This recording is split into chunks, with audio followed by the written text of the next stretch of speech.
Muito bem, meus irmãos, nós vamos então retomar a nossa série de mensagens no Evangelho segundo Marcos.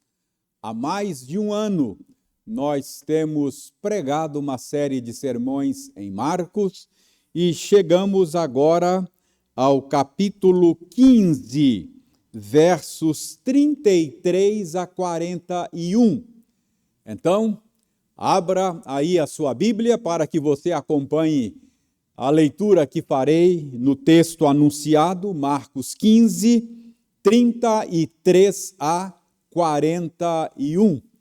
Eu espero que você acompanhe com atenção, com interesse, com alegria e com fé a leitura da Palavra de Deus. Marcos 15, 33 a 41, diz o seguinte: Chegada a hora sexta, houve trevas sobre toda a terra até a hora nona. À hora nona, clamou Jesus em alta voz: Eloi, Eloi, lama sabactani, que quer dizer: Deus meu, por que me desamparaste? Alguns dos que ali estavam ouvindo isso diziam: Vede, chama por Elias. E um deles correu a embeber uma esponja em vinagre e, pondo-a na ponta de um caniço, deu-lhe de beber, dizendo: Deixai, vejamos se Elias vem tirá-lo. Mas Jesus, dando um grande brado, expirou. E o véu do santuário rasgou-se em duas partes, de alto a baixo. O centurião que estava em frente dele, vendo que assim expirara, disse: verdadeiramente este homem era o Filho de Deus. Estavam também ali algumas mulheres observando de longe, entre elas Maria Madalena, Maria, mãe de Tiago, o menor, e de José, e Salomé, as quais, quando Jesus estava na Galileia, o acompanhavam e serviam. E além destas, muitas outras que haviam subido com ele para Jerusalém. Até aí, verso 41. Vamos orar pedindo ao Senhor a bênção da iluminação. Senhor, pedimos-te que a luz do teu Espírito esteja sobre nós, de tal maneira que possamos compreender com clareza a verdade da tua palavra. Convença o nosso coração de que a tua palavra é a verdade e mova os nossos pés na direção da obediência à tua palavra. Faze isto para o nosso bem, mas, sobretudo, para a glória do nome de Jesus, nome bendito no qual oramos. Amém. Você já teve a experiência de ver alguém morrer na sua frente? Já passou por essa experiência de assistir à morte de alguém? A morte é de fato uma experiência altamente impactante.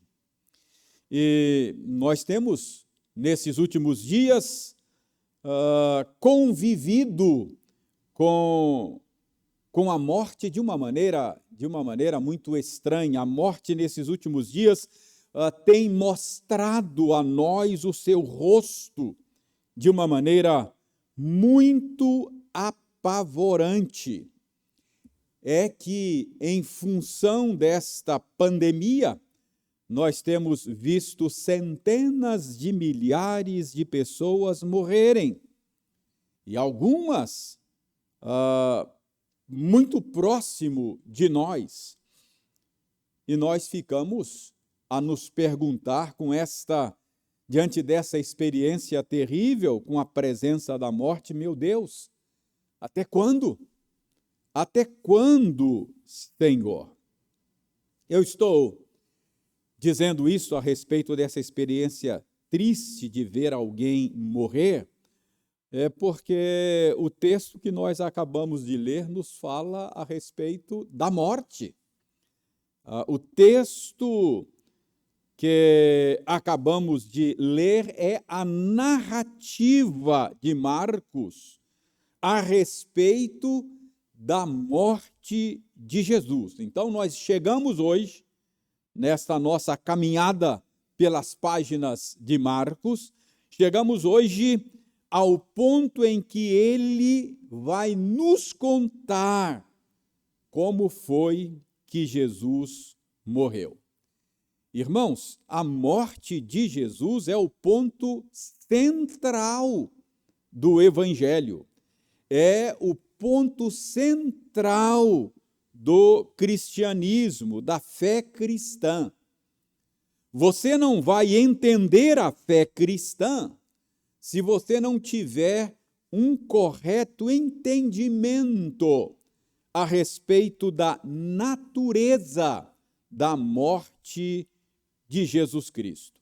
A fé cristã tem como eixo central o Cristo crucificado, morto e sepultado.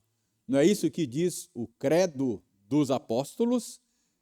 Creio em Jesus Cristo, aquele que foi crucificado, morto e sepultado. Não era isso que Paulo dizia que era o centro, o núcleo central da sua pregação?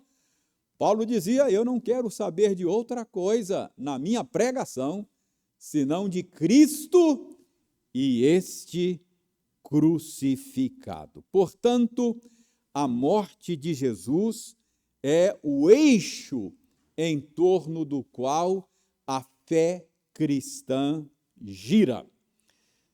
E por isso, irmãos, nós vamos, nesta passagem, gastar um tempo maior, não hoje, não precisa ficar preocupado.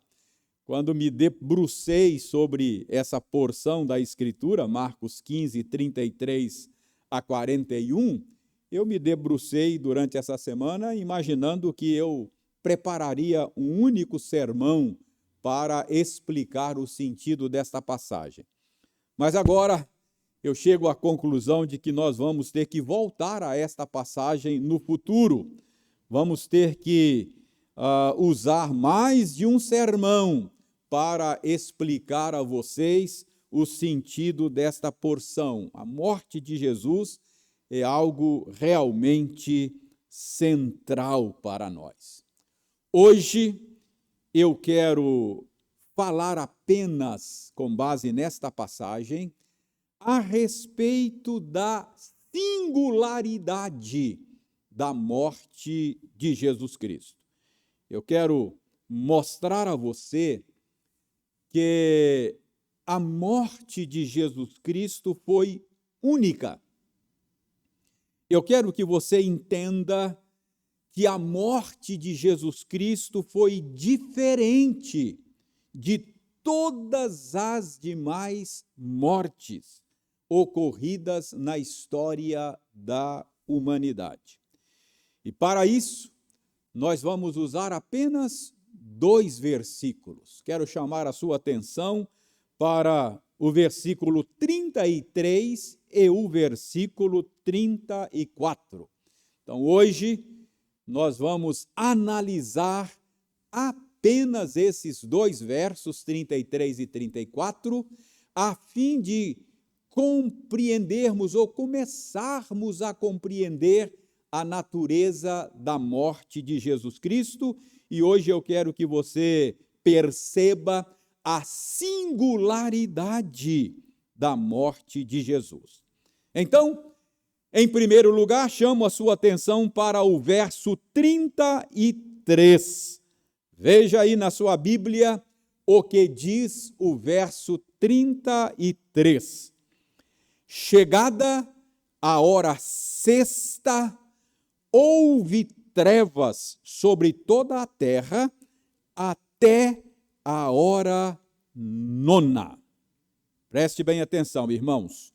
Hora sexta, no jeito judaico de marcar o tempo, significa meio-dia. Portanto, hora sexta é o meio-dia.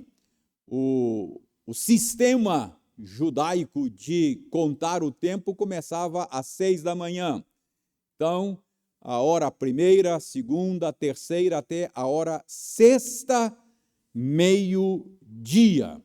Então, o que Marcos está dizendo aí é que ao meio-dia houve trevas naquele dia sobre toda a terra.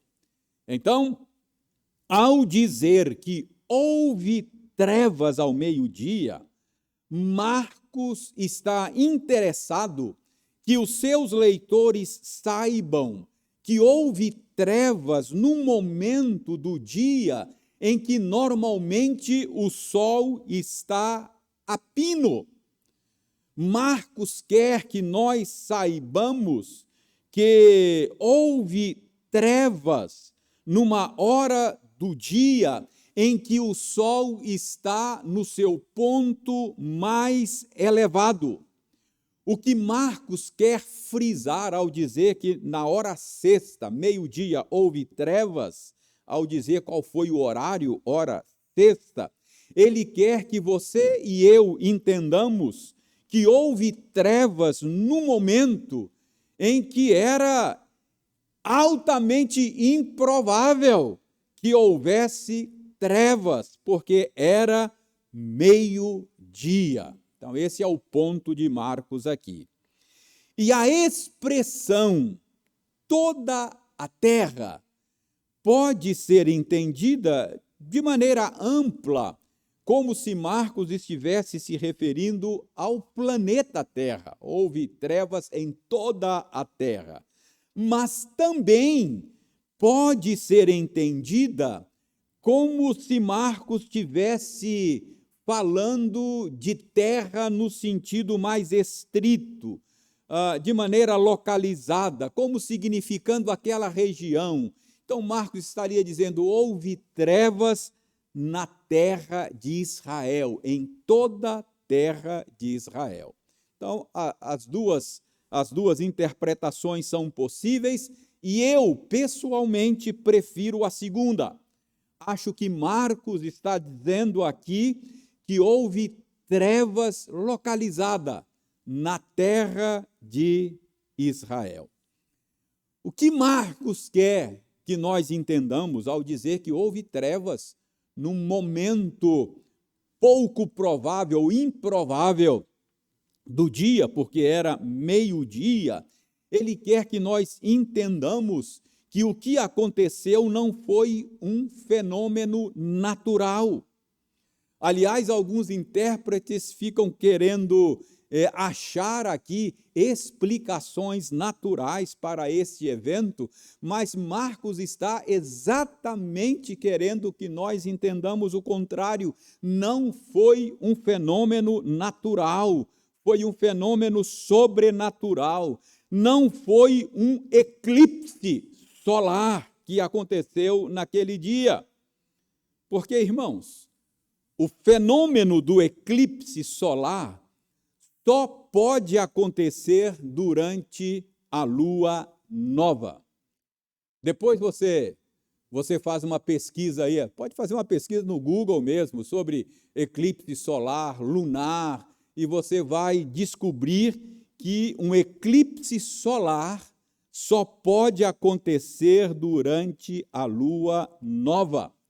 E não era o caso naquele dia, naquela época do ano, porque era o dia da Páscoa, era a época da Páscoa dos judeus e a lua era cheia, a lua da Páscoa. Irmãos, a Páscoa judaica era celebrada no dia 14 do mês de Nissan. Nissan era o primeiro mês do calendário hebraico. E os meses do calendário judaico sempre começava na lua nova. Então, deste modo, 14 dias depois, seria lua cheia. Então, não foi um fenômeno natural que aconteceu, não foi um eclipse solar. O que Marcos quer que você e eu entendamos é que aquele dia trevoso, aquela hora do dia, foi uma manifestação sobrenatural. Que não foi um eclipse, nós podemos afirmar também por causa do tempo de duração. Marcos diz que houve trevas da hora sexta até a hora nona, de meio-dia até as 3 da tarde. E um eclipse solar não duraria tanto tempo, 3 horas, da hora sexta até a hora nona, como diz Marcos. Então, irmãos, aí no verso 33, Marcos está descrevendo aí uma ocorrência de um fenômeno sobrenatural. Foi um fenômeno que apontava para algo transcendente. Foi um fenômeno que queria sinalizar o acontecimento ou um acontecimento extraordinário. Esse fenômeno estava apontando para a singularidade dos acontecimentos daquele dia. Então, este período trevoso, descrito no verso 33, ao meio-dia, era um sinal apontando para o fato de que a morte de Jesus é um evento único, singular. Era um evento de dimensões cósmicas. Então, no verso 33, nós temos esta sinalização por meio deste evento sobrenatural de trevas durante 3 horas, de meio-dia até as 3 da tarde.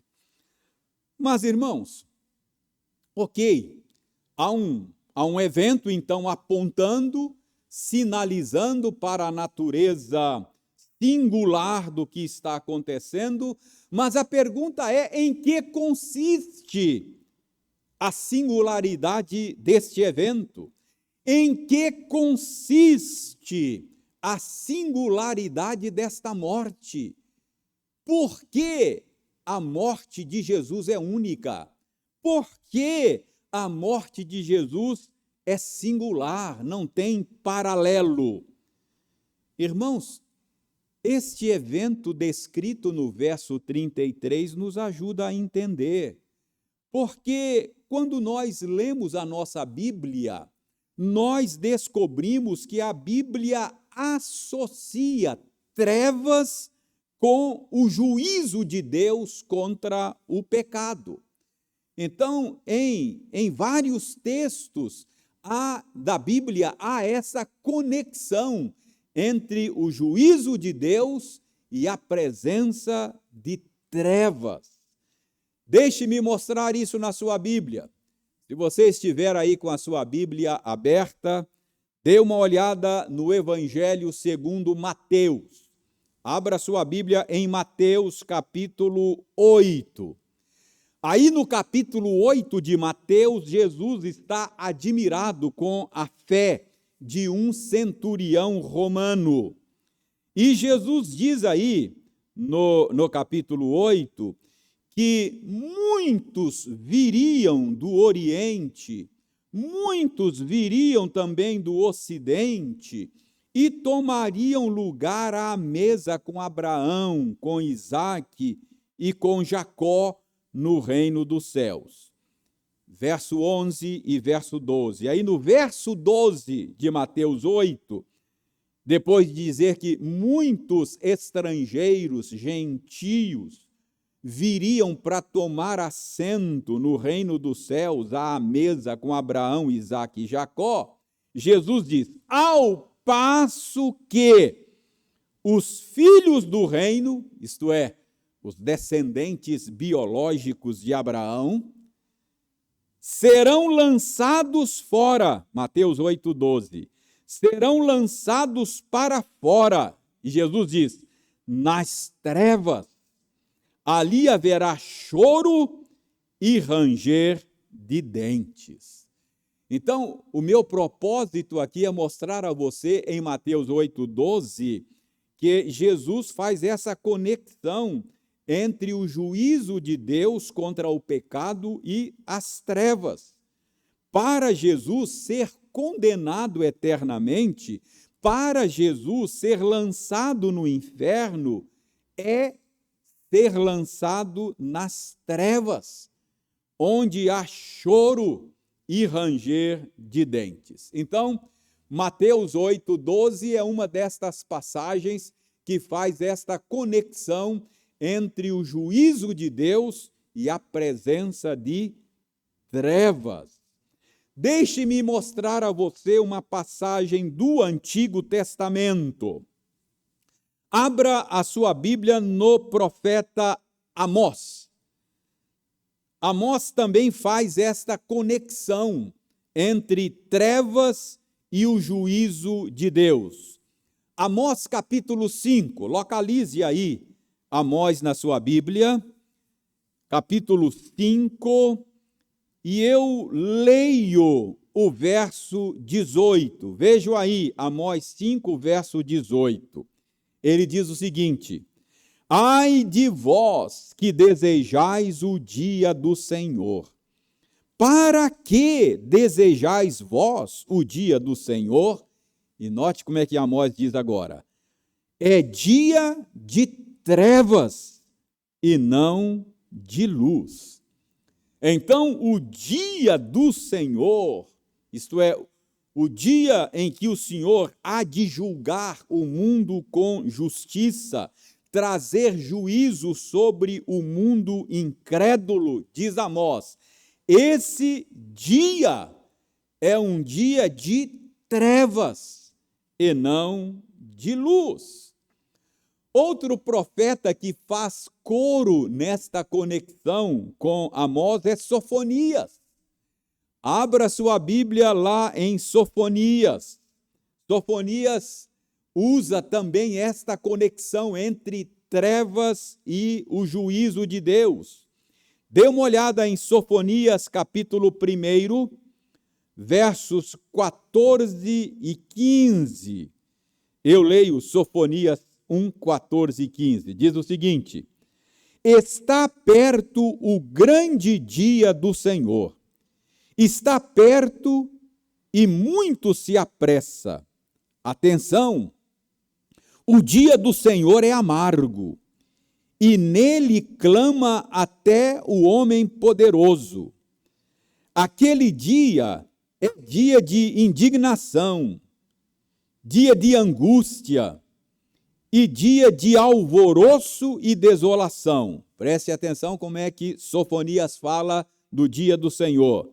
Dia de escuridade e negrume, dia de nuvens e densas trevas.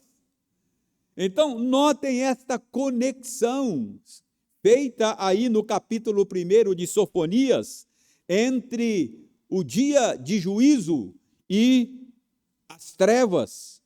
O dia do Senhor é amargo, é dia de escuridade, é dia de negrume, dia de nuvens e densas trevas.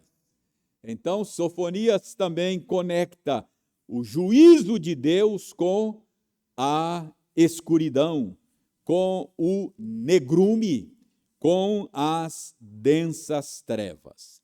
Então, meus irmãos, deste modo, olhando estas passagens, nós podemos concluir que o verso 33 do nosso texto, verso que estamos analisando ainda, está dizendo aí que, ao dizer que ao meio-dia houve trevas até as 3 da tarde, no dia da morte do Senhor, anunciando que o juízo de Deus veio naquele dia, que o dia do Senhor chegou para o povo eleito.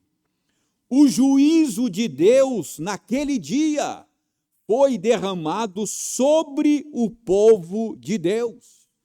Aquele dia foi o dia do juízo de Deus. Chegou o dia em que Deus veio julgar o pecado do seu povo. Então preste bem atenção, ainda não é a hora de Deus julgar os seus inimigos. Conforme disse Paulo lá no Areópago, Deus já estabeleceu um dia quando ele vai julgar o mundo com justiça. Mas a hora de Deus julgar e condenar o seu povo chegou. É isso que o verso 33 está dizendo. Nós temos aqui um paralelo com aquilo que aconteceu lá no Êxodo, lá no Egito, nos dias de Moisés. Preste bem atenção, olha só o paralelo. Faraó estava endurecido e não queria deixar o povo de Deus sair conforme ordenado pelo Senhor. E Deus então decidiu exercer juízo sobre o Egito por meio da morte dos primogênitos. Abra sua Bíblia no Êxodo, capítulo 10, e eu vou refrescar a sua memória para você perceber o paralelo aqui entre o que aconteceu lá no Egito e o que está acontecendo agora no nosso texto lá no Calvário. Êxodo 10, a partir do verso 21. Então disse o Senhor a Moisés: estende a mão para o céu, e virão trevas sobre a terra do Egito, trevas que se possam apalpar. Estendeu, pois, Moisés a mão para o céu, e houve trevas espessas sobre toda a terra do Egito por 3 dias. Não viram uns aos outros, e ninguém se levantou do seu lugar por 3 dias. Porém, todos os filhos de Israel tinham luz nas suas habitações. Irmãos, prestem bem atenção aqui, notem bem. Quando Deus estava para exercer juízo de morte sobre o Egito, 3 dias de trevas, anunciando que Deus vai trazer juízo de morte sobre a terra do Egito. Algum paralelo com 3 horas de trevas, 3 dias de trevas? Algum paralelo entre Egito e Calvário? Mas, curiosamente, o verso 23 aqui de Êxodo 10, o verso 23 diz que, embora houvesse trevas, densas trevas, trevas que se podia palpar, é o que o texto diz, embora houvesse trevas em toda a terra do Egito, diz o verso 23, havia luz nas habitações dos filhos de Israel. Olha o contraste. Trevas em todo o Egito e luz nas habitações dos filhos de Israel. O que significa isso, irmãos? Isso significa que a ira de Deus, que viria sobre o Egito, seria desviada das habitações dos filhos de Israel. E como ela seria desviada? Seria desviada por meio do sangue de um cordeiro, que seria morto, e o sangue seria aspergido no umbral das portas. Então, a luz nas habitações dos filhos de Israel era um sinal de que a ira de Deus, que deveria cair sobre aquela família de israelita, seria desviada para um cordeiro substituto. Foi assim, irmãos, que Deus instituiu a Páscoa. Foi por isso que Deus mandou cada família dos filhos de Israel sacrificar um cordeiro ao longo dos séculos, para lembrar este acontecimento do Egito. E este acontecimento do Egito apontava para o dia que estamos focalizando na passagem de hoje, o dia da morte de Jesus Cristo, o Cordeiro de Deus.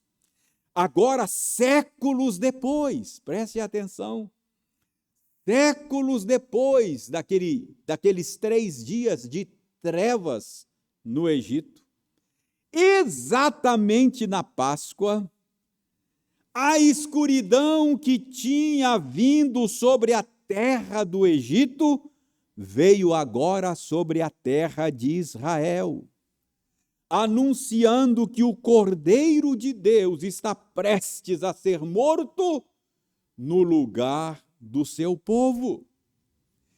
Então, essas 3 horas de trevas está sinalizando, está anunciando que o dia do juízo de Deus, que o dia do Senhor chegou para o seu povo. Dia amargo, dia de densas trevas, como disse Sofonias. Deus vai julgar o pecado do seu povo. E ele fará isso nos termos prefigurados lá no Egito. Este é o sentido, este é o significado do verso 33, ok? Então, o verso 33 está dizendo que da hora 6ª até a hora 9ª houve trevas sobre toda a terra de Israel. Qual é o sentido disso? É tudo isso que eu acabei de explicar a vocês. Chegou o dia, chegou o momento de Deus derramar a sua ira sobre o seu povo, naqueles mesmos termos ocorridos no Egito. Deus não derramou sobre as famílias israelitas a sua ira, o seu juízo, mas derramou sobre um cordeiro substituto deles. É isso que está acontecendo aqui. Agora vamos ao sentido do verso 34. A hora 9ª, diz o verso 34, a hora 9ª clamou Jesus em alta voz: Eloi, Eloi, lama sabactani, que quer dizer: Deus meu, por que me desamparaste? Então, irmãos, este clamor de Jesus é mais um indício da singularidade da sua morte. Jesus foi desamparado por seu Pai em sua morte. Deus meu, Deus meu, por que me desamparaste? Irmãos, o que significa isto? Como pode o Deus Filho ser abandonado, ser desamparado pelo Deus Pai? Irmãos, nenhum de nós pode penetrar o mistério desse acontecimento. Nenhum de nós pode penetrar o mistério deste evento. Deus sendo abandonado por Deus. Aquele que foi eternamente gerado do Pai. Aquele a quem o Pai sempre amou com amor eterno. Aquele que é um com o Pai. Eu e o Pai somos um, disse Jesus, sendo desamparado, sendo abandonado na sua morte. Como entender isso?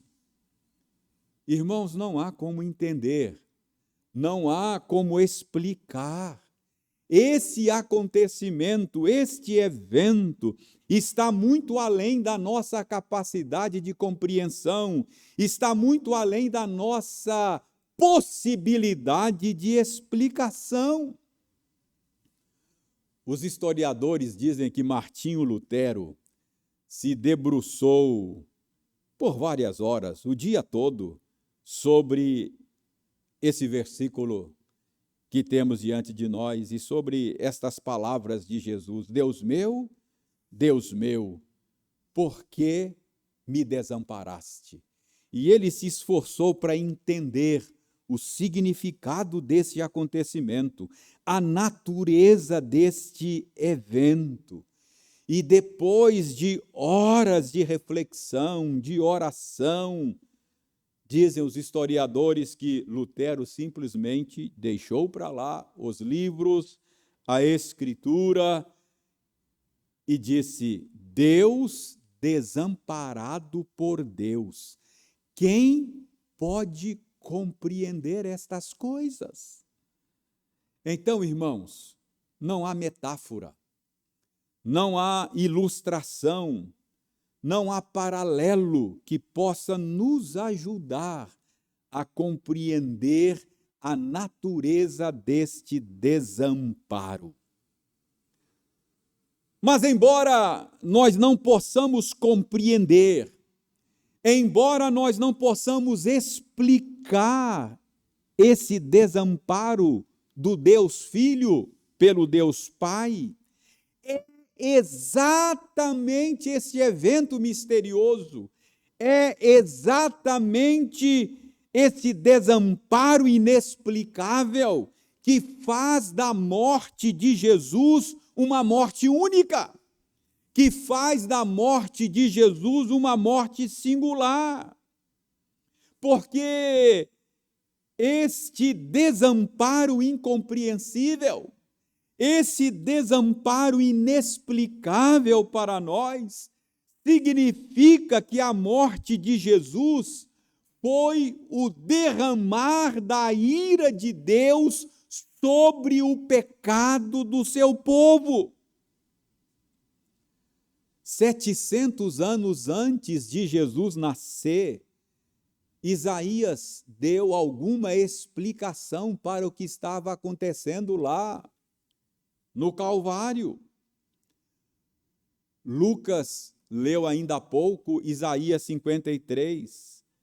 Isaías explicou a singularidade desta morte, dizendo que ele tomou sobre si as nossas enfermidades e as nossas dores levou sobre si. Foi assim que Isaías explicou. Ele disse que ele foi traspassado pelas nossas transgressões, ele foi moído pelas nossas iniquidades. Isaías explicou esse acontecimento dizendo que o castigo que nos traz a paz estava sobre ele, que o Senhor fez cair sobre ele a iniquidade de nós todos. Esta é a explicação que Isaías dá. Ele diz que por causa da transgressão do meu povo, ele foi ferido. Então é isto que faz da morte de Jesus um evento único, um evento singular. Não foi uma morte qualquer, foi uma morte singular. Deus estava julgando o pecado do seu povo. Deus estava derramando sobre ele a ira que deveria recair sobre o seu povo. Eis a razão, irmãos, deste abandono inexplicável. Talvez as palavras do apóstolo Paulo nos ajudem a entender o que não se pode entender deste abandono. Paulo diz: aquele que não conheceu o pecado, ele o fez pecado por nós, para que nós fôssemos feitos justiça de Deus. Então, aquele abandono significa que Deus estava fazendo de Jesus, o seu Filho amado, pecado em nosso lugar. Aquele que não conheceu o pecado foi tratado como se fosse pecador, para que pecadores como você e eu fôssemos tratados como justos. Você entende a singularidade desta morte? Você entende por que a morte de Jesus não foi uma morte qualquer? Ele foi desamparado na sua morte como ninguém mais neste mundo. Estevão, por exemplo, teve uma morte violenta. Lembra? Estevão foi apedrejado. Mas a Escritura diz que Estevão viu os céus abertos. Ele contemplou o Senhor. Ele não passou pela morte de maneira desamparada. Ele não precisou dizer: Deus meu, por que me desamparaste? A morte de Jesus foi única. A morte de Jesus não foi como as demais. Na sua morte, ele foi feito pecado por nós. Qual é a natureza desse desamparo? Porque Deus o desamparou. Irmãos, o Deus Santo é avesso ao pecado. O Deus Santo é contrário ao pecado. O Deus Santo é antagônico ao pecado. Deus é luz e não há nele treva alguma. Deus é inimigo do pecado. Então, o que o verso 34 está dizendo é que por um tempo, de uma maneira que nós não podemos compreender, de uma maneira que nós não podemos explicar, Deus, o Pai, se tornou contrário, avesso, antagônico, inimigo do seu Filho amado, que naquele momento estava sendo feito pecado por nós. Irmãos, prestem bem atenção.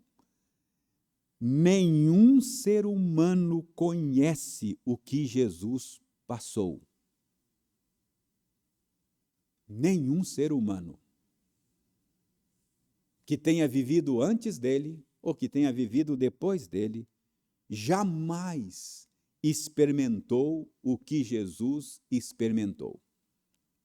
Esse abandono total e completo de Deus. O que é isso? Jesus experimentou o inferno, meu irmão. Jesus experimentou o inferno no lugar do seu povo. Nem os réprobos, nem os ímpios, nem os incrédulos ainda experimentaram o que Jesus experimentou naquele dia, naquela cruz. Os réprobos que vivem não foram abandonados por Deus. Os ímpios que vivem estão debaixo da graça comum de Deus. A Bíblia diz que Deus faz o sol brilhar sobre bons e maus, faz a chuva cair sobre justos e injustos. Então, nenhum ímpio na face da terra sabe o que é ser abandonado por Deus. Sabe o que é ser desamparado por Deus.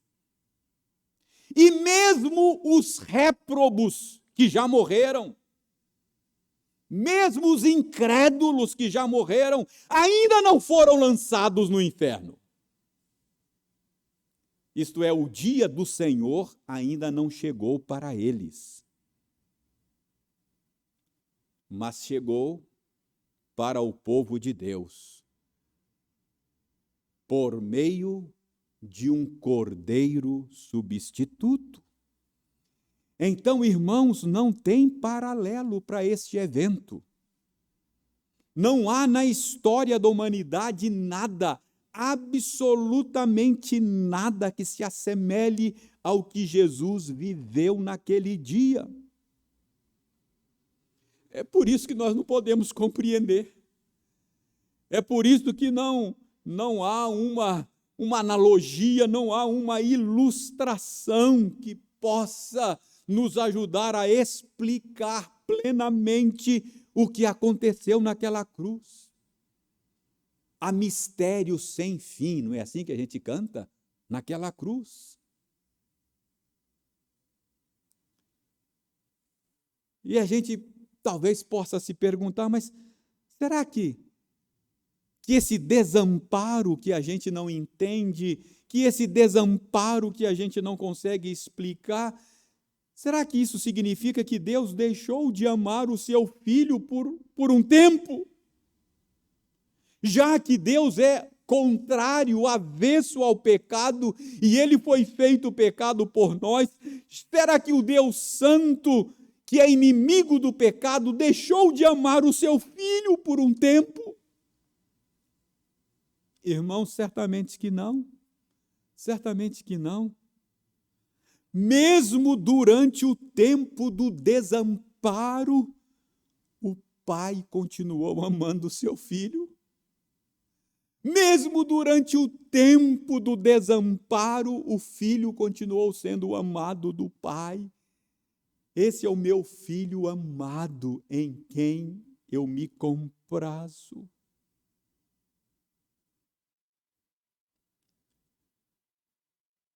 Irmãos, certamente isso significa que a nossa salvação teve um custo para o pai também. Foi doloroso, não apenas para o filho, mas foi doloroso para o pai também. O fato de Deus, o Pai, ter submetido o seu único filho às dores do inferno,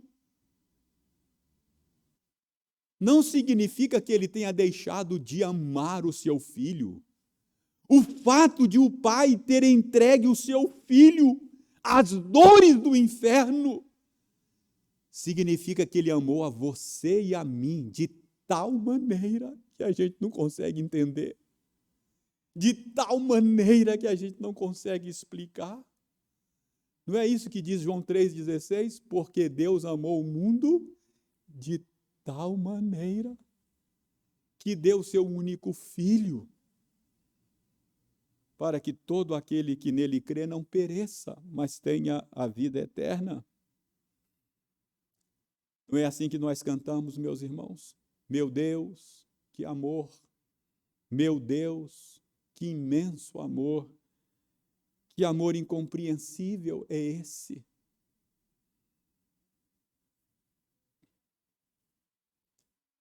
Você já teve a experiência de ver alguém morrer na sua frente? A morte é algo impactante. É algo impactante. Nesses dias de pandemia, a morte tem mostrado o seu rosto de uma maneira profundamente impactante para todos nós. Mas, irmãos, nenhuma morte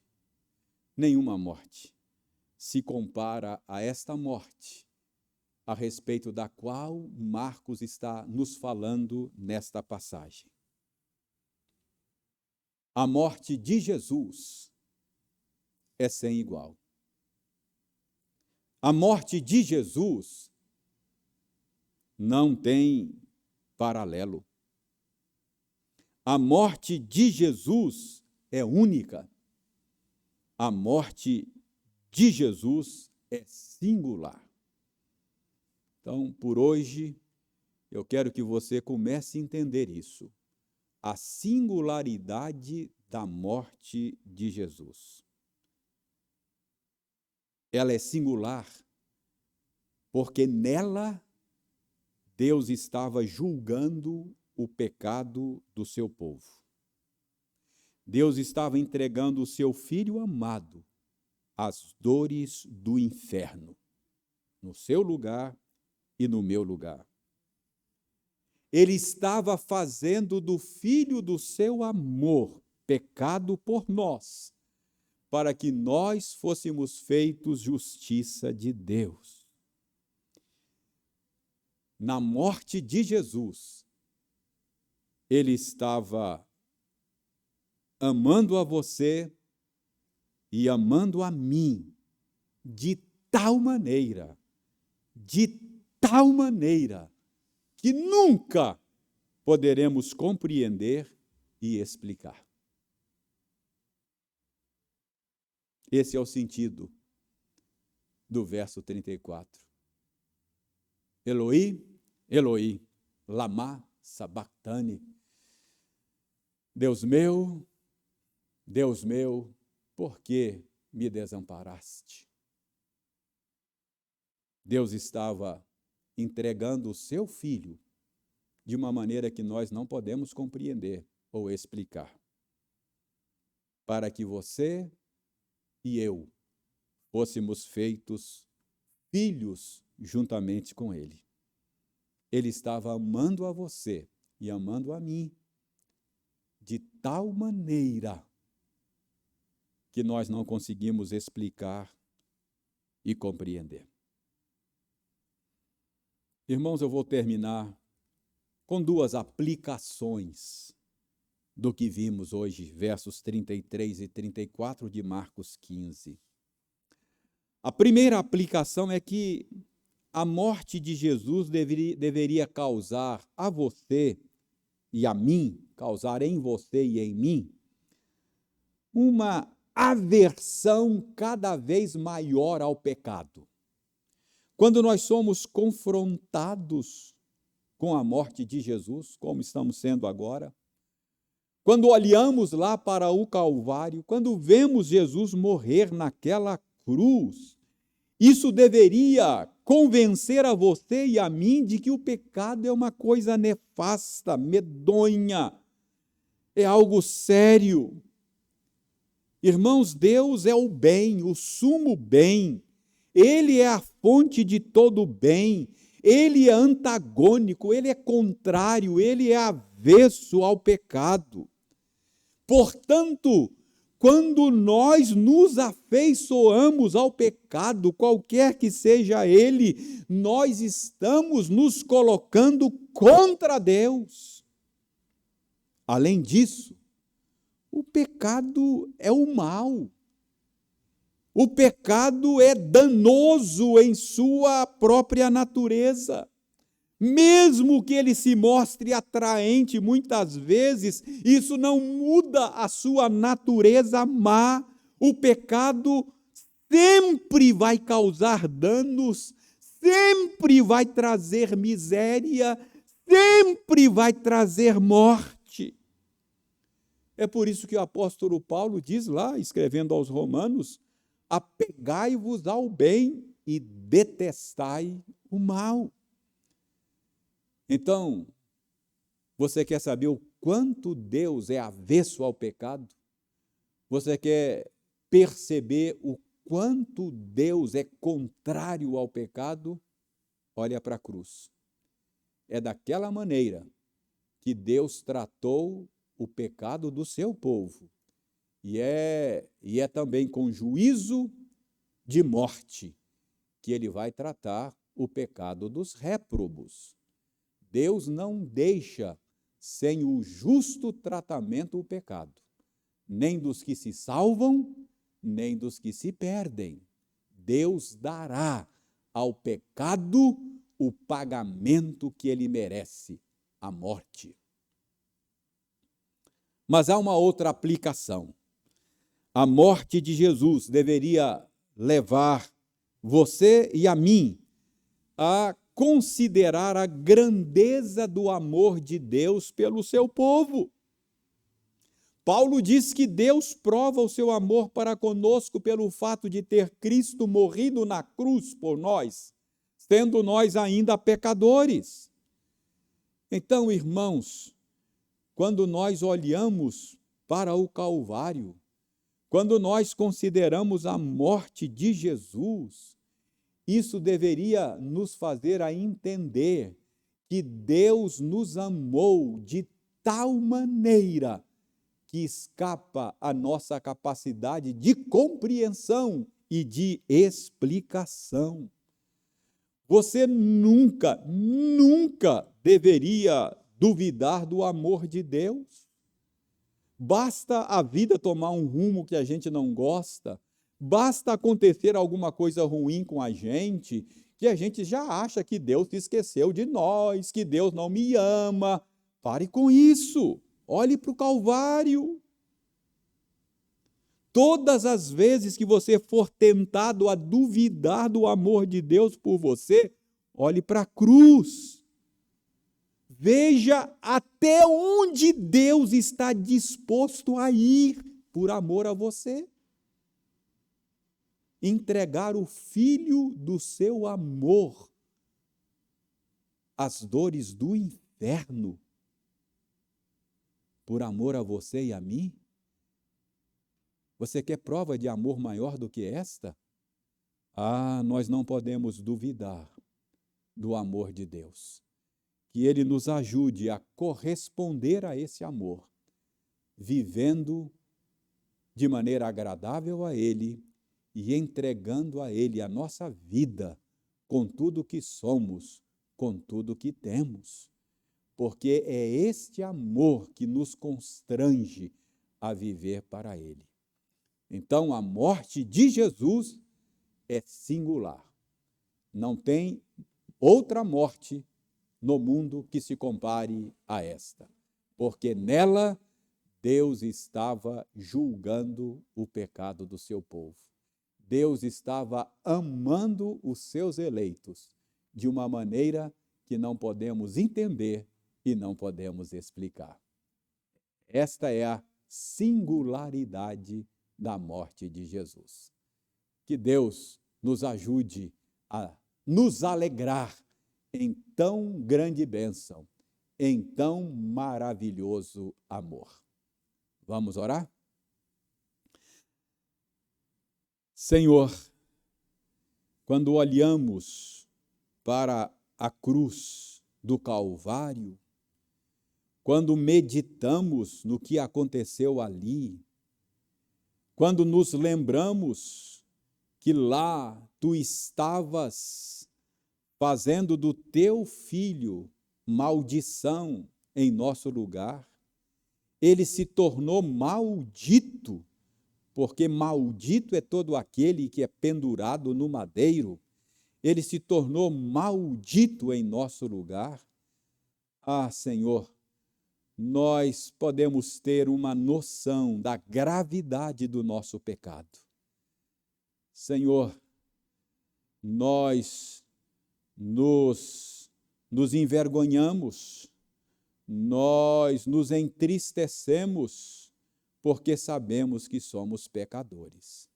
Mas, ao mesmo tempo, Senhor, nós nos alegramos, porque se por um lado podemos contemplar a feiura do nosso pecado naquela cruz, por outro lado, nós contemplamos a beleza do teu amor.